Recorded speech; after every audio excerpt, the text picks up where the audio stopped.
ನಿಮಗೆಲ್ಲರಿಗೂ ಸರೋಜ ಚಂಗೊಳ್ಳಿ ಸಬ್ ಚಾನಲ್ಗೆ ಸ್ವಾಗತ. ಫ್ರೆಂಡ್ಸ್, ನಾನಿವತ್ತು ನೀಡ್ತಾ ಇರುವಂತಹ ಕಾನೂನಿನ ಮಾಹಿತಿ 9 ಪೊಲೀಸರಿಗೆ ಗಲ್ಲು ಶಿಕ್ಷೆ.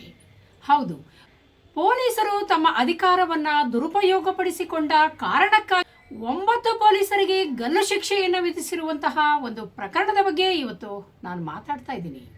ಇಡೀ ದೇಶವನ್ನೇ ಬೆಚ್ಚಿ ಬೀಳಿಸಿದ್ದ ತಮಿಳುನಾಡಿನ ತೂತುಕುಡಿ ಜಿಲ್ಲೆಯ ಸಾತಂಕುಳಂನ ತಂದೆ ಮಗನ ಕಸ್ಟೋಡಿಯಲ್ ಡೆತ್ ಪ್ರಕರಣದಲ್ಲಿ ತಮಿಳುನಾಡಿನ ಮದುರೈನ ಜಿಲ್ಲಾ ಕೋರ್ಟ್ ಈ ಐತಿಹಾಸಿಕ ತೀರ್ಪನ್ನು ನೀಡಿದೆ. ಫ್ರೆಂಡ್ಸ್, ಹೌದು, ನೊಂದು ಬೆಂದವರಿಗಾಗಿ ಇರುವಂತಹ ಪೊಲೀಸ್ ಸ್ಟೇಷನ್ ನಿಷ್ಪಕ್ಷಪಾತವಾಗಿ ಕೆಲಸ ಮಾಡಬೇಕಾಗ್ತದೆ.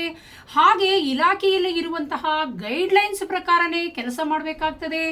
ಕಾನೂನು ಉಲ್ಲಂಘನೆಯನ್ನ ಮಾಡಿದಂತಹ ಸಾರ್ವಜನಿಕರ ಮೇಲೆ ಕೇಸನ್ನು ಹಾಕಿ ನ್ಯಾಯಾಲಯಕ್ಕೆ ಚಾರ್ಜ್ ಶೀಟ್ ಕೊಡುವಂತಹ ಪೊಲೀಸರೇ ತಮ್ಮ ಅಧಿಕಾರವನ್ನ ದುರುಪಯೋಗ ಮಾಡಿಕೊಂಡ್ರೆ ಮುಂದೆ ಏನಾಗುತ್ತೆ ಅನ್ನೋದಕ್ಕೆ ಈ ಒಂದು 9 ಪೊಲೀಸರಿಗೆ ನೀಡಿರುವಂತಹ ಗಲ್ಲು ಶಿಕ್ಷೆಯೇ ಒಂದು ಉತ್ತಮ ನಿದರ್ಶನವಾಗಿದೆ. ಫ್ರೆಂಡ್ಸ್, ಈ ಕೋವಿಡ್ ಲಾಕ್ಡೌನ್ ಸಮಯದಲ್ಲಿ ತಂದೆ ಮಗ ಇಬ್ಬರು ಮೊಬೈಲ್ ಅಂಗಡಿ ಕ್ಲೋಸ್ ಅನ್ನ ರಾತ್ರಿ ಲೇಟಾಗಿ ಮಾಡಿದ್ದಾರೆ ಎಂಬ ಒಂದೇ ಕಾರಣಕ್ಕೋಸ್ಕರ ಪಿ ಜಯರಾಜ್ ಮತ್ತು ಅವರ ಮಗ ಜೆ ಬೆನಿಕ್ಸ್ ಅವರನ್ನ ಪೊಲೀಸರು ಅರೆಸ್ಟ್ ಮಾಡ್ಕೊಂಡು ಹೋಗ್ತಾರೆ. ಜೂನ್ 19, 2020 ರಾತ್ರಿ ಅರೆಸ್ಟ್ ಮಾಡಿರ್ತಾರೆ. ಆ ರಾತ್ರಿ ಇಡೀ ಅವರಿಗೆ ಸಾಕಷ್ಟು ಟಾರ್ಚರ್ ಅನ್ನ ಕೊಡ್ತಾರೆ. ಆ ಟಾರ್ಚರಿನ ಫಲವಾಗಿ ಅವರ ಮಗ ಜೂನ್ 22ರಂದು ಮತ್ತೆ ತಂದೆ ಜಯರಾಜ್ ಅವರು ಜೂನ್ 23ರಂದು ಆಸ್ಪತ್ರೆಯಲ್ಲಿಯೇ ಕೊನೆ ಉಸಿರನ್ನು ಎಳಿತಾರೆ. ಫ್ರೆಂಡ್ಸ್, ಪ್ರಕರಣವನ್ನ ವಿಚಾರಣೆ ಮಾಡಿರುವಂತಹ ನ್ಯಾಯಾಧೀಶರಾದಂತಹ ಜಿ ಮುತ್ತುಕುಮಾರನ್ ಸಾಹೇಬರ್ ಅವರು ಕಾನೂನು ಸುವ್ಯವಸ್ಥೆಯನ್ನ ಕಾಪಾಡಬೇಕಾದ ಕಾನೂನು ರಕ್ಷಕರಾದ ಪೊಲೀಸರೇ ಭಕ್ಷಕರಂತೆ ವರ್ತಿಸಿರುವುದು ಕಾನೂನು ಮತ್ತು ಸುವ್ಯವಸ್ಥೆಯ ಒಂದು ಭದ್ರ ಬುನಾದಿಯನ್ನ ಸಾರ್ವಜನಿಕರಲ್ಲಿ ಇರುವಂತಹ ಒಂದು ನಂಬಿಕೆಯನ್ನ ಬುಡಮೇಲು ಮಾಡಿದೆ. ಸಮಾಜದ ಆತ್ಮಸಾಕ್ಷಿಯನ್ನ ಕಲಕಿರುವಂತಹ ಈ ಒಂದು ಕೃತ್ಯ ಅಮಾಯಕ ಕೃತ್ಯ ಅಂತ ಹೇಳಿ ವಿಚಾರಣೆಯ ವೇಳೆ ನ್ಯಾಯಾಧೀಶರು ತಮ್ಮ ಅಭಿಪ್ರಾಯವನ್ನ ವ್ಯಕ್ತಪಡಿಸಿದ್ದಾರೆ. ಈ ಘಟನೆ ಸಂಭವಿಸಿದಾಗ ದೇಶದಾದ್ಯಂತ ಪೊಲೀಸರ ದೌರ್ಜನ್ಯದ ವಿರುದ್ಧವಾಗಿ ಸಾಕಷ್ಟು ಪ್ರತಿಭಟನೆಗಳು, ಚಳುವಳಿಗಳು ನಡೆದಿದ್ದನ್ನು ನಾವು ಈ ಸಂದರ್ಭದಲ್ಲಿ ನೆನಪು ಮಾಡ್ಕೋಬಹುದು.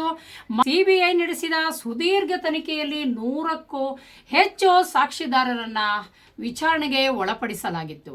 ಅಧಿಕಾರ ದುರುಪಯೋಗವನ್ನು ಮಾಡದಂತಹ ಪೊಲೀಸರಿಗೆ ಇದೊಂದು ಎಚ್ಚರಿಕೆ ಗಂಟೆ ಕೂಡ ಅಂತೇಳಿ ಈ ಒಂದು ತೀರ್ಪನ್ನು ವ್ಯಾಖ್ಯಾನಿಸಲಾಗ್ತಾ ಇದೆ. ಪೊಲೀಸರು ಈ ವಿಚಾರದಲ್ಲಿ ಎಷ್ಟು ಕ್ರೂರವಾಗಿ ನಡೆದುಕೊಂಡಿದ್ದಾರೆಂದರೆ, ಈ ಘಟನೆ ನಡೆದ ನಂತರ ಸಾಕ್ಷಿಯನ್ನ ನಾಶ ಮಾಡಲು ಪೊಲೀಸರು ಸಾಕಷ್ಟು ಪ್ರಯತ್ನವನ್ನು ಮಾಡಿದ್ದರು.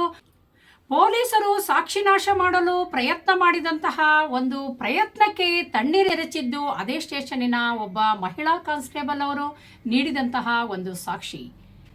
ಸಿಬಿಐನವರು ಮಹಿಳಾ ಕಾನ್ಸ್ಟೇಬಲ್ಗೆ ಒಂದು ನೋಟಿಸ್ ಅನ್ನ ಜಾರಿ ಮಾಡ್ತಾರೆ. ಆಕೆ ನಿಷ್ಪಕ್ಷಪಾತವಾಗಿ ಸತ್ಯವಾಗಿ ಸಾಕ್ಷ್ಯವನ್ನ ಕೊಟ್ಟಿರೋದ್ರಿಂದ ಸ್ಟೇಷನ್ ಹೆಡ್ ಅವರು ಈಗ ಗಲ್ಲು ಶಿಕ್ಷೆಗೆ ಗುರಿಯಾಗಲಿಕ್ಕೆ ಕಾರಣ ಆಗಿದೆ. ಹಾಗೆ ಸ್ಟೇಷನ್ನಿನ ಸಿಸಿಟಿವಿಯ ಫುಟೇಜ್ಗಳನ್ನು ಕೂಡ ಪೊಲೀಸರು ನಾಶ ಮಾಡಿದ್ದಾರೆ. ಐಪಿಸಿ ಸೆಕ್ಷನ್ 201 ಪ್ರಕಾರ ಪೊಲೀಸರು ಒಂದು ಶಿಕ್ಷಾರ್ಹ ಅಪರಾಧವನ್ನು ಕೂಡ ಅಡಿಷನಲ್ ಆಗಿ ಮಾಡಿದ್ದರು. ಈ ಒಂದು ಪ್ರಕರಣವನ್ನ ವಿಚಾರಣೆಗೆ ಎತ್ತಿಕೊಂಡು ನಿಷ್ಪಕ್ಷಪಾತವಾಗಿ ಕೇಸಿನ ವಿಚಾರಣೆಯನ್ನು ಮಾಡಿದಂತಹ ನ್ಯಾಯಾಧೀಶರು ಈ ಒಂದು 9 ಪೊಲೀಸರಿಗೆ ಗಲ್ಲು ಶಿಕ್ಷೆಯ ಜೊತೆಗೆ 1,40,00,000 ರೂಪಾಯಿಯನ್ನ ಸಂತ್ರಸ್ತ ಕುಟುಂಬಕ್ಕೆ ಪರಿಹಾರವಾಗಿ ಕೊಡಬೇಕು ಅಂತ ತೀರ್ಪಿನಲ್ಲಿ ಹೇಳಲಾಗಿದೆ.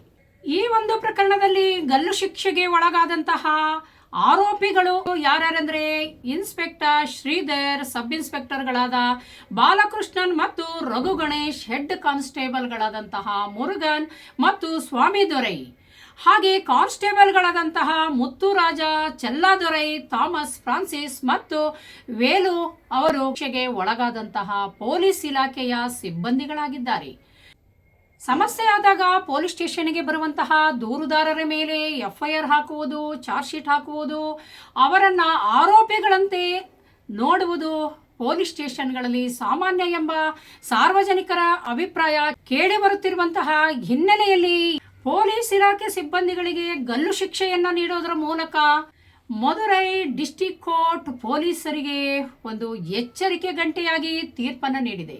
ಫ್ರೆಂಡ್ಸ್, ಮೊದಲ ಬಾರಿಗೆ ನಮ್ಮ ಚಾನಲನ್ನು ನೀವು ನೋಡ್ತಾ ಇದ್ರಿ, ದಯವಿಟ್ಟು ಸಬ್ಸ್ಕ್ರೈಬ್ ಮಾಡ್ಕೊಂಡು ನೋಡಿ. ಹಾಗೆ ಈ ಎಪಿಸೋಡ್ ಇಷ್ಟ ಆದರೆ ಫ್ರೆಂಡ್ಸ್ ಆ್ಯಂಡ್ ಫ್ಯಾಮಿಲಿ ಮೆಂಬರ್ಗಳಿಗೆ ಶೇರ್ ಮಾಡೋದನ್ನು ಮರಿಬೇಡಿ, ಹಾಗೆ ಕಾಮೆಂಟ್ ಮಾಡೋದನ್ನು ಮರಿಬೇಡಿ ಅಂತ ಹೇಳ್ತಾ ಈ ಎಪಿಸೋಡ್ ಮುಗಿಸ್ತಾ ಇದ್ದೀನಿ. Thank you for watching Saroja Changolli sub channel.